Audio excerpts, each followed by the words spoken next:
नमस्कार, मी doctor Priyanka Suryavanshi, Shri Siddhivinayak skin clinic Nanded.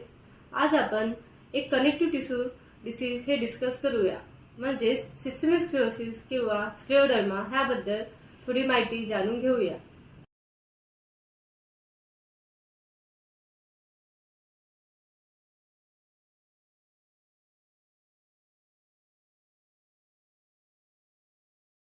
Systemic sclerosis हा एक ऑटोइम्यून कनेक्टिव्ह टिश्यू डिसीज आहे।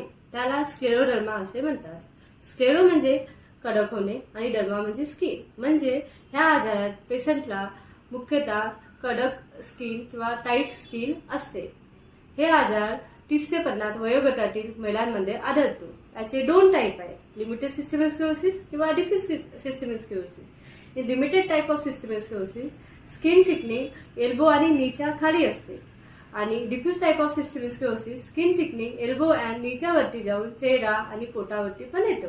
ह्यामध्ये फक्त स्किन इन्व्हॉल्व होते असं नाही, पण शरीरातले अदर ऑर्गन पण इन्व्हॉल्व होतात, जसे की GIT, respiratory tract, lung, cardiac आणि किडनी। ह्या आजारामध्ये पेशंटची शरीरशक्ती कमी होते, म्हणजे रोगप्रतिकारशक्ती कमी होते व आपल्या शरीरावर हल्ला करते। ह्यामध्ये आपल्या रक्तवाहिन्या म्हणजे ब्लड वेसलमध्ये इन्फ्लमेशन होतो, त्यामुळे ब्लड वेसलचा साईज कमी होऊन ब्लड फ्लो कमी होतो। त्याबरोबर ह्या डिसीजमध्ये कोलॅजन जास्त प्रमाणात बनायला सुरुवात होते व ऑर्गनमध्ये डिपॉझिट होते।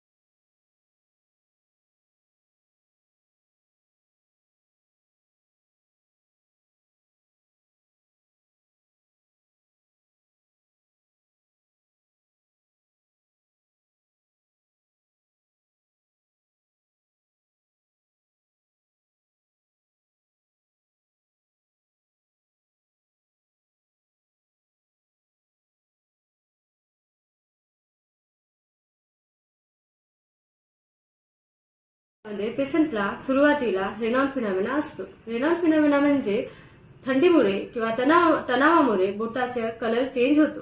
सुरुवातीला कलर पांढरा असतो, मग लाल होतो, मग निळा होतो। त्याबरोबर ह्यामध्ये बोटाची स्किन टाईट होते, त्यामुळे मुवमेंट हे कमी होतात। त्याबरोबर हातावरती लहान लहान अल्सर पण फॉर्म होऊ शकतात। हे डिसीज जसं